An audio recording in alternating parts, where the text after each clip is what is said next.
just switch the two words around on the bottom, and there we go. That's what we're doing next. Hello everyone, GBA049 here, and welcome back to another episode of A Dreadful Journey featuring Metroid II: Return of Samus. Episode number 13 in this incredible journey that is in progress to being complete. Metroid II. Metroid II, Metroid II, Metroid II. How much I adore and appreciate everything that you have done to give me a, well, just form a very interesting connection on just, you know, overall how much I, you know, on how inspiring this game really is to me. Well, every other game that has Metroid II in the title, like AM2R and, well, you know, the game back there anyway. Because this game, just like Metroid Zero Mission, this game, by and large, is the Metroid game in the entire franchise that desperately needed a remake. Because it has so much potential. No, it had so much potential because right now, we have not one, but two Metroid 2 remakes. One that's fan-made and one that is official by Capcom. Bruh. AM2R is a little bit hard to get into because you need to, you know, like figure out how to like download it and like and just like, you know, like figure out how to get it. But over time, I eventually did. Well, get in the latest version anyway. But I'm saying too much. This is Metroid II: Return of Samus, and in this game, well, let me just say that the genuinely basic premise on what you do in Metroid 2 can be best referred to as mass genocide. Commit mass genocide. And here's the most surprising thing that I can never get over when it comes to the whole idea of Metroid 2: Return of Samus. Since it is all about just basically committing mass genocide for some mysterious reason that's never told to you, because, hey, look at that. You see that Metroid over there? It has a potential to take over the galaxy, multiply, and, like, overthrow the entire populace if you're not careful. Why should I care? Because they're parasites, and they're gigantic, and, they eat your brains! And I should be afraid. Why? Because my TV told me to! Referencing the way that this game was marketed way back in the time. How it starts off. Be afraid. Be very afraid. Why should I? Why should I be afraid? If anything, I should be excited to get this game. I should be excited that this game is about to release because, you know, it's another Metroid game. Not AM2R. It's another Metroid game that people would love to play and all that. Oops, sorry. You did not see anything. But yeah, as I was saying, the way that Metroid II: Return of Samus handles the whole premise of mass genocide is okay. This may sound a little crazy when I say this, but it does it in a more... No, seriously, I legitimately can't believe the words I legitimately cannot believe the words. I myself legitimately cannot believe the words that are being spoken into my brain right now that is about to come out of my mouth in the form of genuine surprise.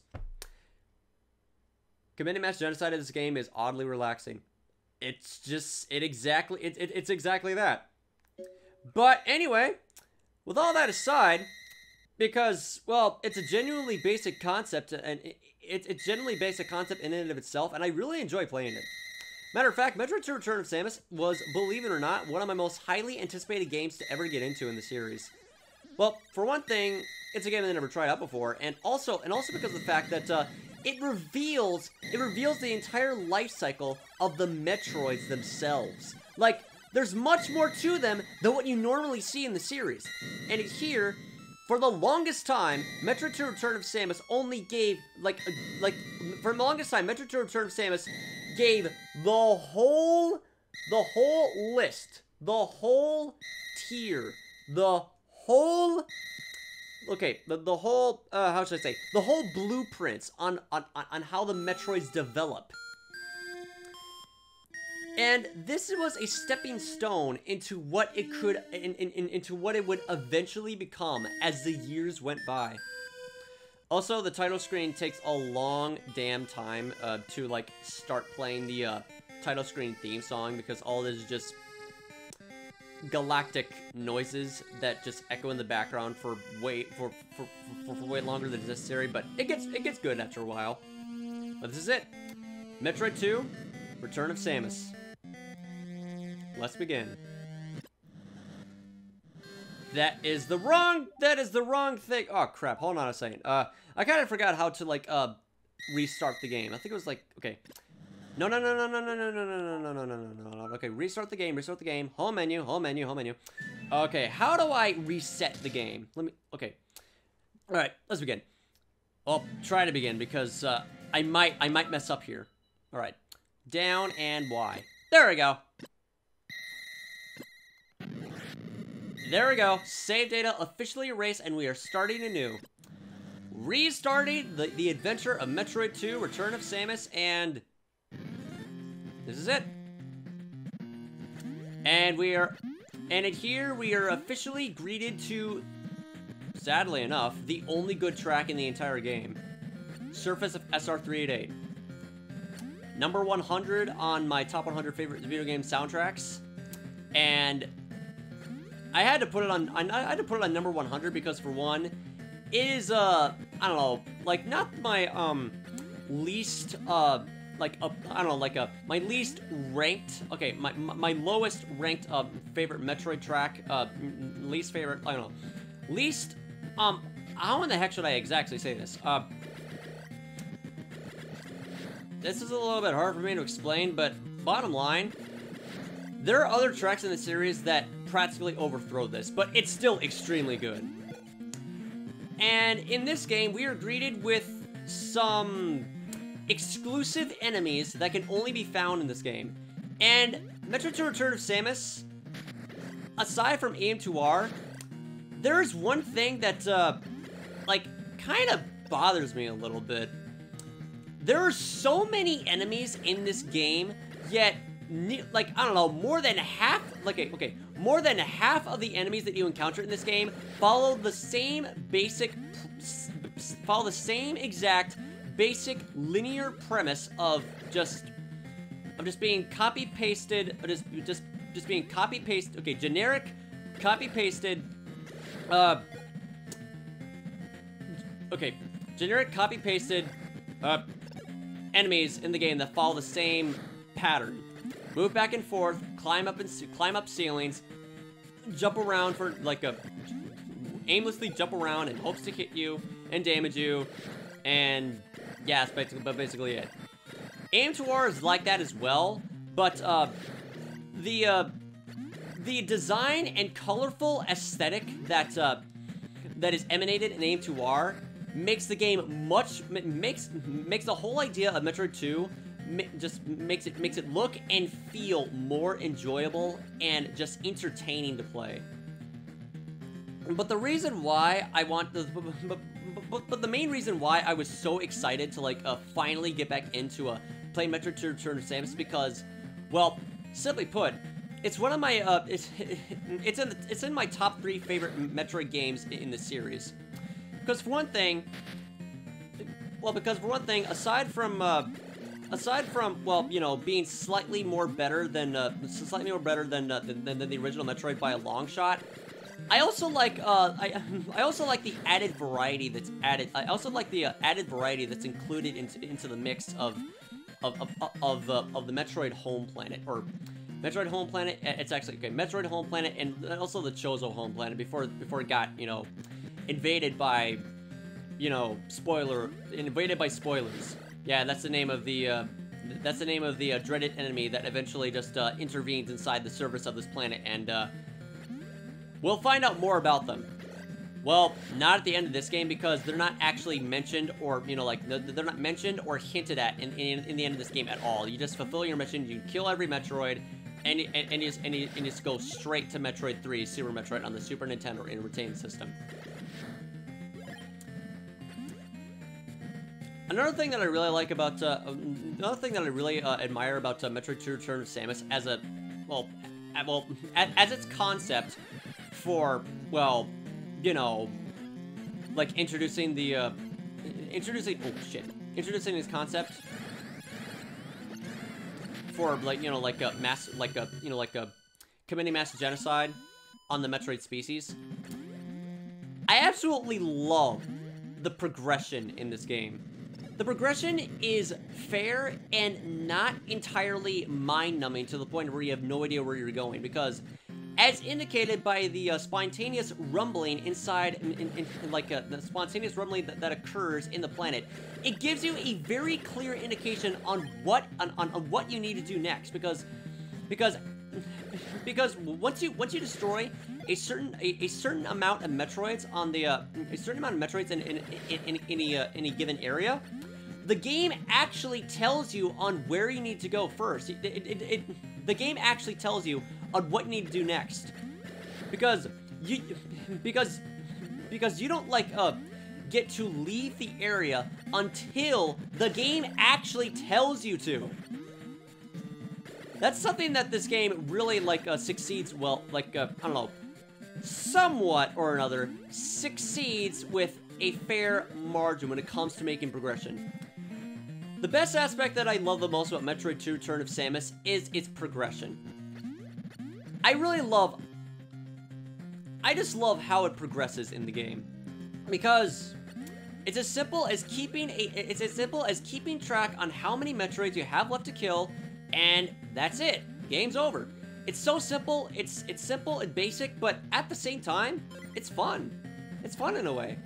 It's so satisfying to like see the Metroid like the Metroid counter gradually deplete over time to like gradually deplete over time to like indicate on how far you're progressing in the game. Though that doesn't mean that Metroid 2 Return of Samus is all its flaws, because for one thing, the gameplay and the physics can be a bit clunky at times. It can be a bit clunky at times because, you know, because of how floaty Samus jumps and moves around.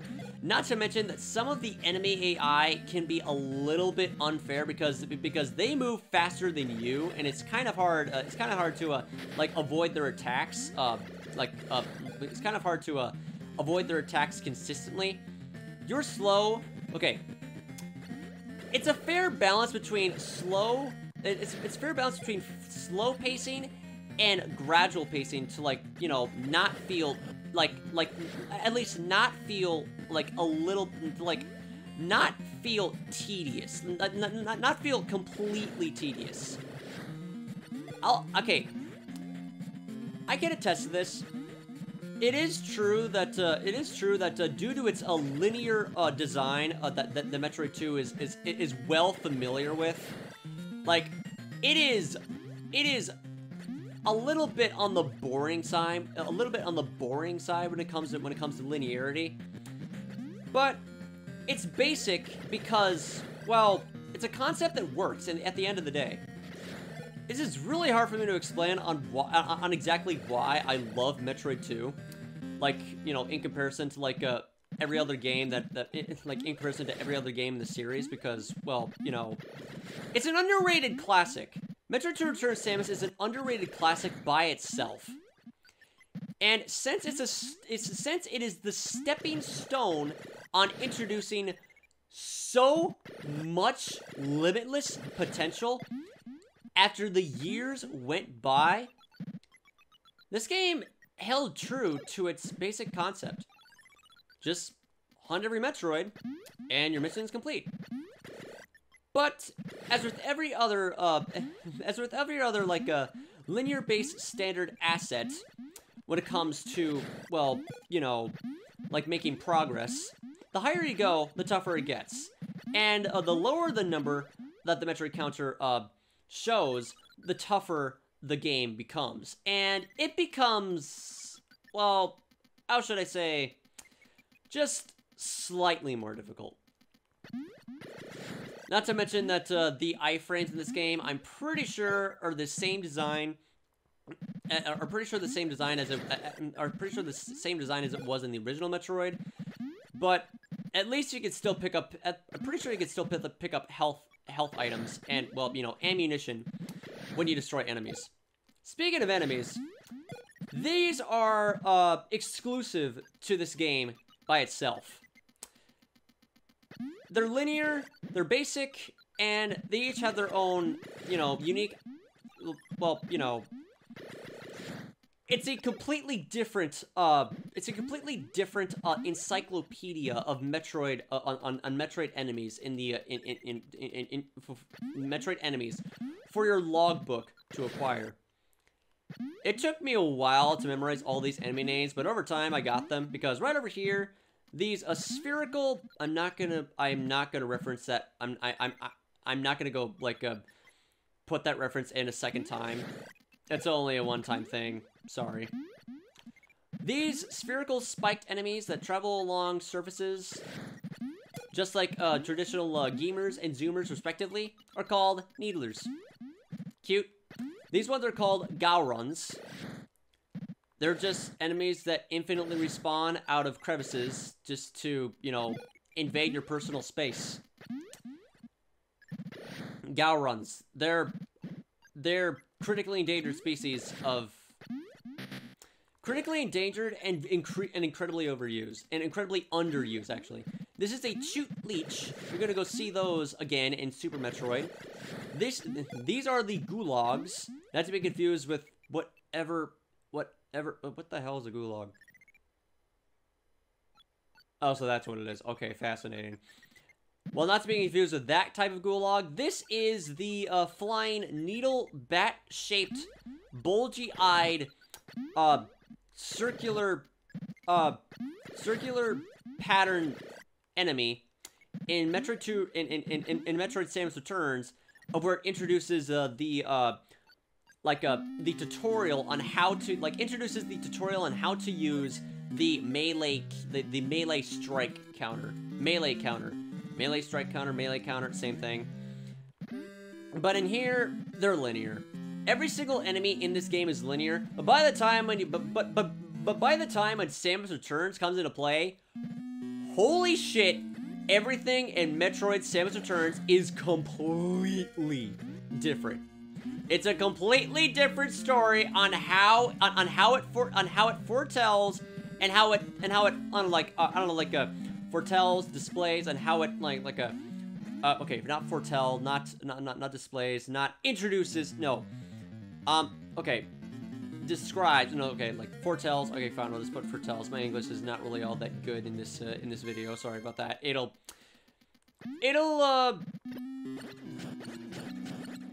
improve later on, I promise. It's a completely different story on how it tells, and completely different story on Metroid 2 Return of Samus.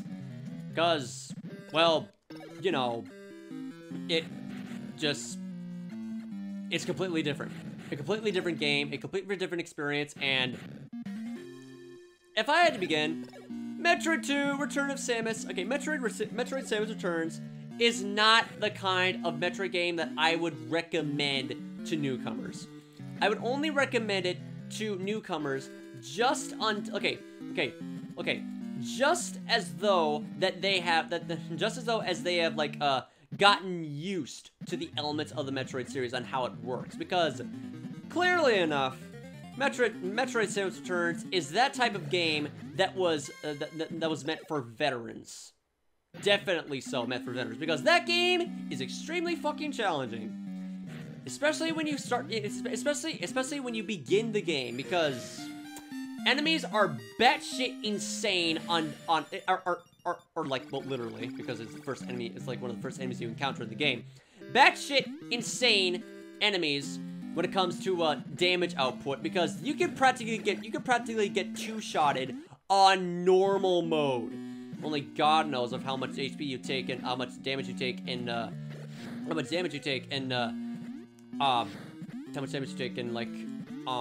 in hard mode, let alone fusion mode. That is, unless you have the freaking amiibos to get them. To unlock fusion mode. I've been trying my absolute best to, like, snag the, Samus Returns, amiibo and the squishy Metroid. And the squishy baby Metroid amiibo. Because I heard that, the textures on the infant Metroid for Samus Returns is squishy. And I was like, I want this in my life. Too bad it's a rare collectible item, just like every other, like, amiibo in general. I'm surprised that the amiibo craze is still going strong, even after all this time and all the restocks that practically destroyed the value of certain rare amiibos that are hard to obtain. But, at least it's more easier to obtain so that way you can complete your collection. But I highly doubt that I'm actually like going to snag, like, had the chance to snag one of the, snag the Metroid Dread amiibos. I don't know. I'll just get on my own time. I'll just get on my own time when restock happens.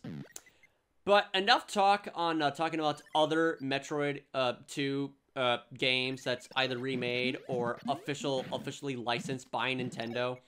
That's not cease and desisted and not, like competing in an, like, I don't know, competed in an unintentional and, quite frankly, just, like, you know, unplanned rehearsal of just, you know, complete, like, unplanned competition on, like, on what is the better, remake of the two.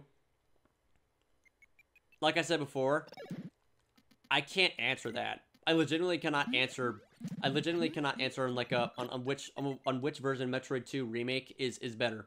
I can't answer it. They're both equally great in its own terms. Anyway, we acquired the Spider Ball, which is objectively by far the greatest aspect in all of Metroid 2 Return of Samus.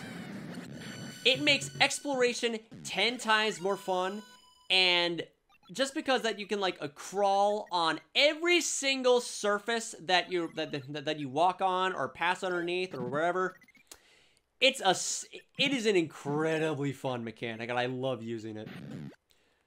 Though it can get a little bit clunky at times when you want to, like, angle the direction you want to go in, because just press down and just hold right for the entire time, and if you let go and press up, it won't work.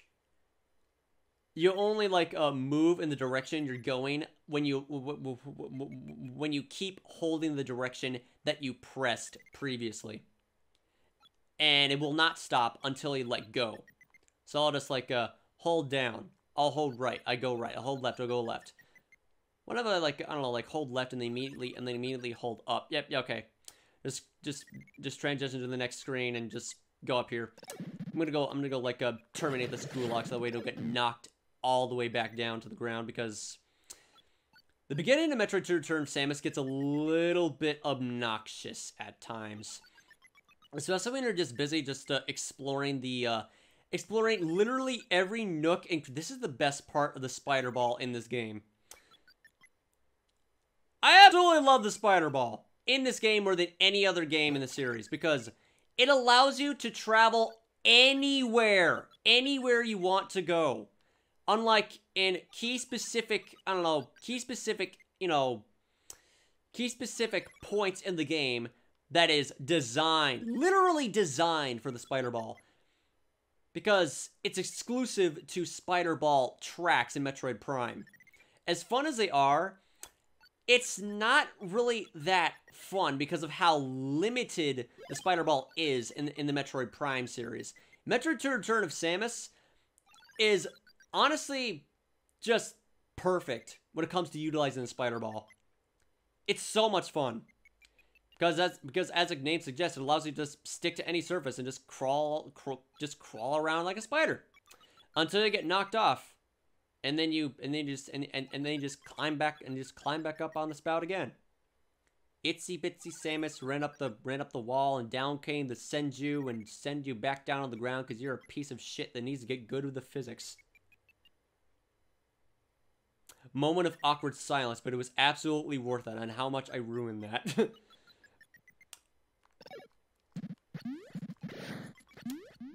Okay, fine, that's fair. No, it wasn't. That was just...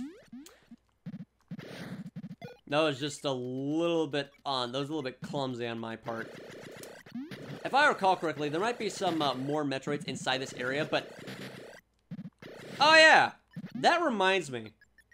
When I was watching Adam's own version of a classic Metroid Marathon Let's Play series on... When he was screen sharing all 5 Metroid games on emulator in Discord. This is a game that he has never beaten before. Well, he actually did beat it at the end because when he first started playing Metroid II: Return of Samus, he gave his own fair abundance of criticism on what he thinks on Metroid II: Return of Samus. To which I completely agree with, to an extent, because, well, I still like this game. Something that's, okay, he pulled off so many things in this game that I legitimately had no idea you could do. Because for one thing, how in the hell are you supposed to tell on how many Metroids that are remaining in this area? Pause the game and the counter will just change to the remaining Metroids in this area instead of how many you need to kill in total. There are 3 Metroids left. I never noticed this. Why did I not notice this before?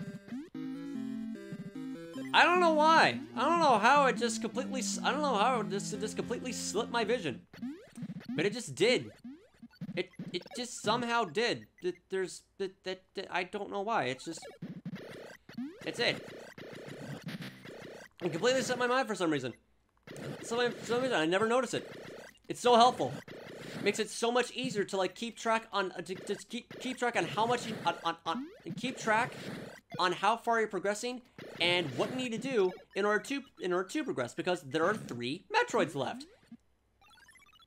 I never noticed it because it's like, oh, I need to pause the game real quick. I'll be right back. And then by the time when I just like eventually get back into the game, I'm just the very first thing that I notice is just the flashing screen and Samus. I never pay attention to the rest. If this is the first time that someone watching this has noticed this little hint, well, don't thank me. Thank Adam. Don't thank me. Thank Adam for it, because he was the one that pointed it out to me. He was the one that researched the game, and it wasn't me. Not to mention that there's other unique secrets in this game that I had no idea that I had no idea was a thing to begin with, because half the time when it comes to like hidden secrets or tips in Metroid II: Return of Samus that I have never seen or heard of before, never noticed before, it's just I just make myself look like a complete jackass. It's like, I never knew you could do that. It's like, wow, this is like one of my favorite games. This is like one of my favorite games of the series, and apparently I don't know everything about it after all, because I'm just mostly paying attention to killing Metroids. That's all I'm ever doing. But Adam pointed out to me, I was like, what the fuck? Not gonna lie, some of the things that he pointed out to me in this game just legitimately blew my mind. Like, really. We will get to those details on a later date because, well, I'm saving the surprise later. Because I'll be honest, it certainly is mind-blowing. Not as mind-blowing the shit that he pulled off when he was playing Metroid Fusion, because it's like, no, you can't do that, it's not gonna work. It works. And it was like, okay, never mind, I'm never doubting you again. I don't even know if I'm gonna go pull off that trick or not by the time I eventually play Metroid Fusion. I guess it just goes to show on who the better Metroid player really is. Well, gameplay-wise, at least, because, well, the games that I don't like play as often as the games that I don't normally play as often as much as I normally should, because Thanks to Adam, I now officially know everything about this game. I know where everything is. I know how to get every item. I know the tricks. I figured this one by myself. Oh wait, I actually need to, well. Oh, apparently I actually need to have the freaking high jump boots to just do a high jump. Oops. Oh wait, no, not the high jump boots. The higher jump boots.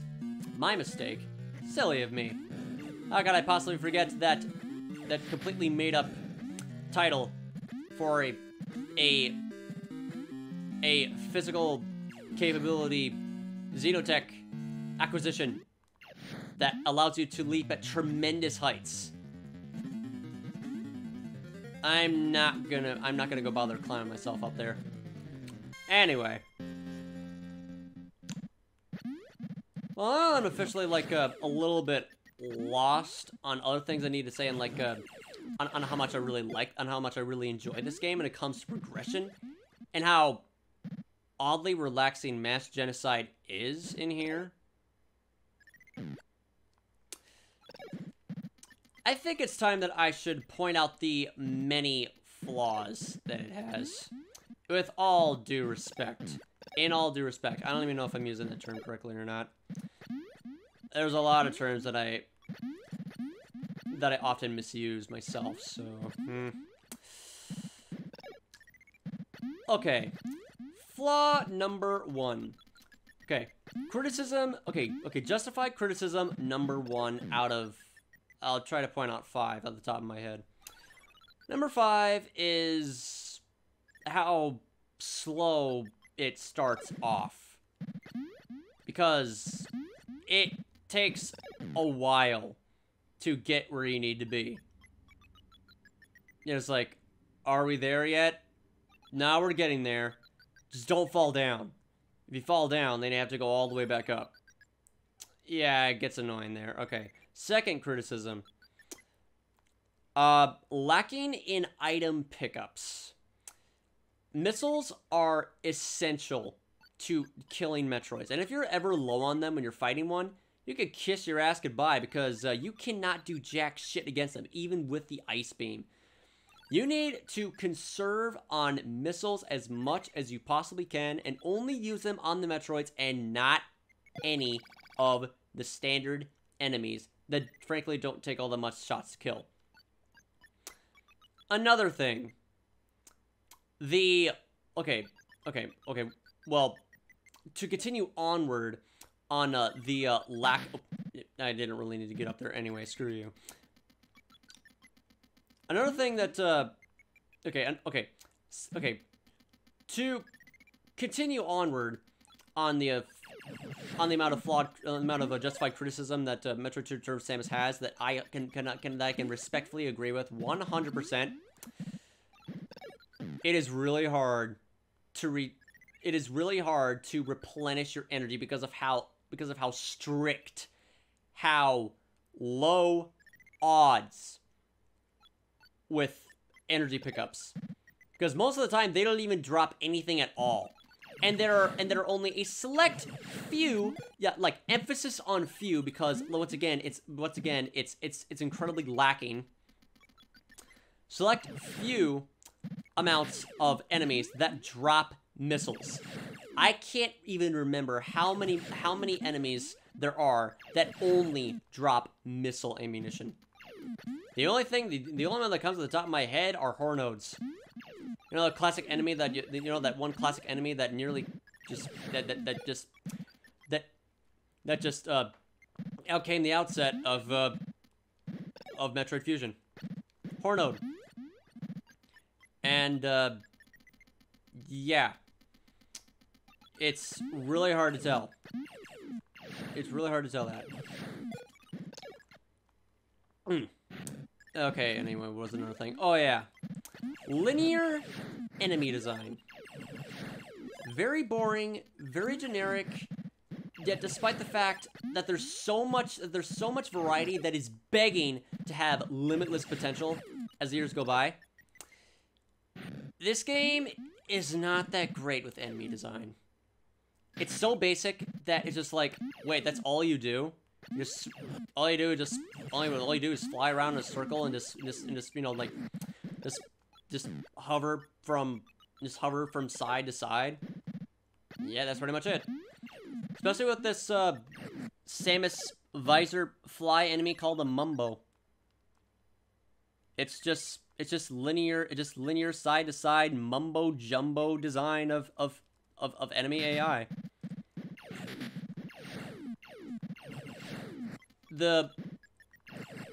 It's not really all that great, especially when it comes to the kind of conclusion that okay, so gulags actually do drop missiles. Thank you for that. All right, so it's horror nodes and gulags that drop missile ammunition. Anything else? No. More mumbos. There's nothing but, you know, just... There's way too much freaking enemies that follow the exact same generic premise on just moving back and forth, just trying to hit you. They're obstacles. They're not enemies. I mistook them as platforms for once, until I saw the very brief, very tiny animations of their tiny little wings just, you know, rapidly pulsating in an 8-bit style in the original Game Boy. There's a lot of forgotten enemies in this game. They're not critically endangered, they're just extremely fucking forgotten, to the point of where they don't return in Samus Returns. Yeah, Samus definitely does return, but more than half the enemies don't. That sucks. I would love to see the Ock Trolls come in there. I'd love to see, you know, the little beetle buddy yumbos that don't exactly look like beetles. They're just, it's the first enemy, it's literally the first enemy you find on the surface of SR388. Well, on SR388 surface. You only see them like 1 or 2 times on the surface, and that's the last time you see them. It's sad in a way, because with all this variety, just the variety of enemies in Metroid Return of Samus is fascinating. It is I don't know, it is genuinely fascinating, because they're not always the same. There's so many. So much effort put into, like, I don't know, like, okay. The overall quantity of enemies in Metroid II Samus is fascinating. But the fact of the matter remains that it's just very unappealing and just boring that they're just skins of other enemies. And that's really it. Well, at least that the gameplay is, you know, fair and easy to handle, because now I can aim downward. The game finally allows you to aim downward. It took them, like, what, 1 or 2 years to finally do it? I don't know. And I'm surprised that actually hit you. Oh, just I was crouched down just low enough to freeze you. Ah, jeez. Yeah, and due to the rather clunky controls of Metroid 2, it's really hard to keep yourself at a neutral position when you're trying to avoid damage completely, because enemies like to throw your... Enemies really do enemies have the habit of tossing you around like a freaking tennis ball half the time when you touch them. Simply touching them. And there we go. That's the last Metroid that is the last Metroid in this phase of SR388. So now, it's as a matter of fact, it's actually that gives us the indication that we need to get the hell out of here. Basic progression, but it works. That's also and it's also a more a relieving factor of I was stuck for some reason. What the hell? Okay, my foot just I stubbed my toe on a tiny little pixel of frozen enemy block. How unsightly. Well, I won't be seeing you for a long time, I don't think, little mumbos.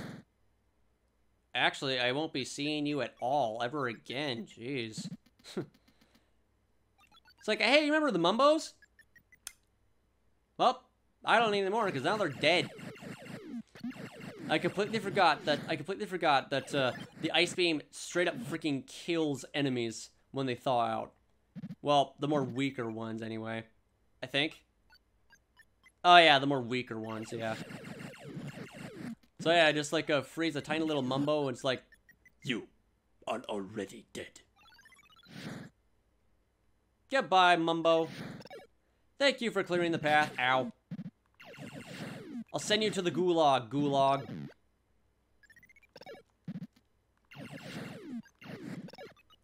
Or to send you to the void of, forgotten memories. Oh, wait, never mind. Oh, wait, never mind. Gulags are not forgotten. They're remembered because they've been buffed. Every single fucking aspect in Metroid Samus Returns has been buffed. Even the mumbos, because now they can, like, attack you in swarms. Little fly swarms. They need to destroy with the lightning armor. And they look rather cartoony in design when you zoom in close enough. Especially when you look at their artwork, it just looks strikingly similar to Samus's helmet. They're kind of cute. There's a lot of cute enemies in this game. Now, if only the watch drones made an appearance in here, I would love this game even more. But no, you just had to wait until, like, I'd say, like, let's see. Actually, what game? Okay. Oh, yeah, of course. Like, 4 games later. Okay, so Metroid 1, Metroid 2, Turn of Samus, Super Metroid, I'm pretty sure after that was Metroid Prime. Yeah, definitely, yeah, it was. Metroid Prime. After, straight after Super Metroid, it was Metroid Prime, and then after that is Metroid Prime Hunters. But, yeah. That's the very last time we're ever going to be in this phase of SR388 of the planet, in this phase of the planet of SR388. So, yeah. I need to replenish my HP. Ow. 5. Oh, yeah. Yep. As I said before, the drop rates of the inconsistency for the odds of drop rates are, oh my god, Mohiques. Mohiques deal a crap ton of damage. Fine, you leave me no choice. I'll use a missile to kill you, and I'll replenish a bit of my health for, replenish a bit of my health in return, in exchange. Let's go, okay. Let's delve deeper inside the, inside more of the surface of SR388 so we can go on to Phase 2 of the planet. That's the wrong way. Oops. Well, actually, now that I'm here, let's go take a look at the other boring, enemy names. The other boring enemies in here. These are called the Rooks. These are Rooks. Artwork is very ugly and quite honestly horrifying, but they're cute little flies. They're cute little flies that just move back and forth, and they're a little bit faster than Mumbos. Ow. And they do damage you. Obviously. Okay, Mohique, what the hell are you doing up here? Okay, never mind. You are supposed to be here because this is a little bit more deeper inside inside the planet. Gee, I can't wait to see you again in Metroid Samus Returns. These things are the bane of my fucking existence in Samus Returns. Wanna know why? They pack quite the freaking punch when it comes to their electrical prowess. They have a fucking area of effect electric terrain that zaps the entire freaking platform that they're on. It is ridiculous. But then again, also fascinating because Metroid Samus Returns by itself is basically Metroid 2 Return of Samus, but buffed. It's a patch note. Metroid Samus Returns is a patch note. Everything is buffed, and you're fairly weak in comparison to the enemies. I'm gonna go try to climb all the way up so I can take a look at the Yumbos. I want to see the Yumbos! I want to see the beetle buddies that aren't exactly beetle buddies. They just look like... They look like toothpicks. They look like flying toothpicks. Alright, of course. I forgot about the spider ball. Alright. Climbing up. Speed! Goodbye. These enemies have a rather, oh wait, no, right. Sumoris. The, Sumori. The, snail enemies that, literally follow the same path as, oh, don't touch me. Literally follow the same path as Muriks. And these are the Yumbos. Yeah, they're flying toothpick birds. They're supposed to be beetle buddies, but no, this is a Yumbo. Cherish this moment for as long as it... Cherish this moment for as long as it lasts. This is a Yumbo. I'm not gonna go kill the Yumbo. I'm gonna go leave him alone because he's a beetle buddy, and I love beetle buddies. Don't kill him. I killed him. No! I didn't want to kill the Yumbo, but he died anyway. It was... His stupid AI just killed him. The stupid AI had to kill the Yumbo. I'm sad. I'm forever sad. Huh. Anything in here? Oh yeah, there is. Oh, it's just a shortcut. It's just a shortcut all the way back here. Oh yeah, never mind. It's a shortcut all the way back up here. Can I see the Yumbo again? Show me the Yumbo. Bring me the... There he is. There's the Yumbo. Hey, Yumbo. Bye, Yumbo. Your name is cute. I'll see you the next time I play this game, okay? The next time I restart this game anyway, because you're just very underused. So many enemies in this game, yet it only lasts a short while, and this is the very last time you see them. More effort put into the number of enemies more than anything else in this game. But it's still a fun game to pick up. It's still a really fun game to pick up. I like to view Metroid II Return of Samus as I'd like to view Metroid II Return of Samus as a book to read. Because you know how, okay, you know about books, right? You pick them up, you sit back, you relax, and enjoy yourself, and enjoy everything that you're experiencing. Interesting, interesting interpretation on a game like this, because it's exactly that. It's very laid back and just not all that threatening. Well, until you encounter a Metroid, that is, but everything else, it's very relaxing in a way, and I really like it. Hello, Rooks. Goodbye, Rooks. I might see you in the next sections of the planet, but who can say for sure, because I haven't studied your habitats completely long enough, and Rooks deserve to die. Go away, please. I don't even care if I'm wasting missiles. I have plenty of them. These are rock icicles. Rock icicles. They're not rocks, they're not icicles, they're just fish that fall from the ceiling. They're kind of annoying, but they're a welcoming tradition to enemy variety in this game. But anyway, I said too much. Let us delve a little deeper inside the surface of SR388 and allow this music to emphasize that notion perfectly. This is all about exploration. Surface of SR388 soundtrack is all about exploration. It's all about digging deeper and discovering new areas as you progress. Because it's exactly that. Surface of SR388 is a perfect soundtrack for that. It's all about making progress. It's all about just just moving on. Moving on to the next destination. And I'm about to die. Because these guys are fucking broken. Never mind, I'm good. Can I find, ooh. Whew, that was close.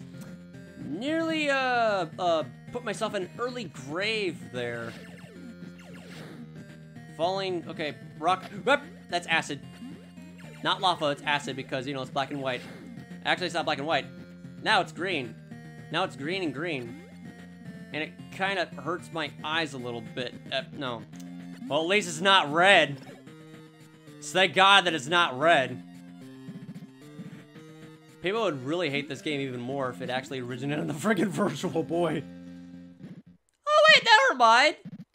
Yubbos are back to greet us once more. Oh, I'm so relieved to see you, and I'm so relieved to see you in more in an even greater population. But actually, everything that I said a while ago is true. I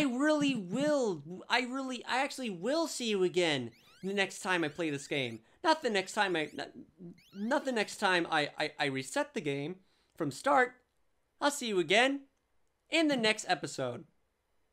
So yeah, that concludes the first episode of Metroid II Return of Samus, episode 13 of A Dreadful Journey, and I hope to see you again in the next one. Hope you enjoyed, and I'll see you later. This is GBA049, signing out, go on offline, and see you next mission. And there are 8 Metroids in this area. Look forward to that. Oh, actually, no. Look forward to the next episode.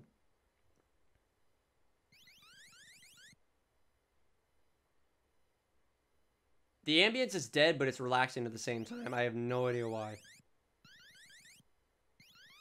Kind of cute in a way, too. But anyway, see ya.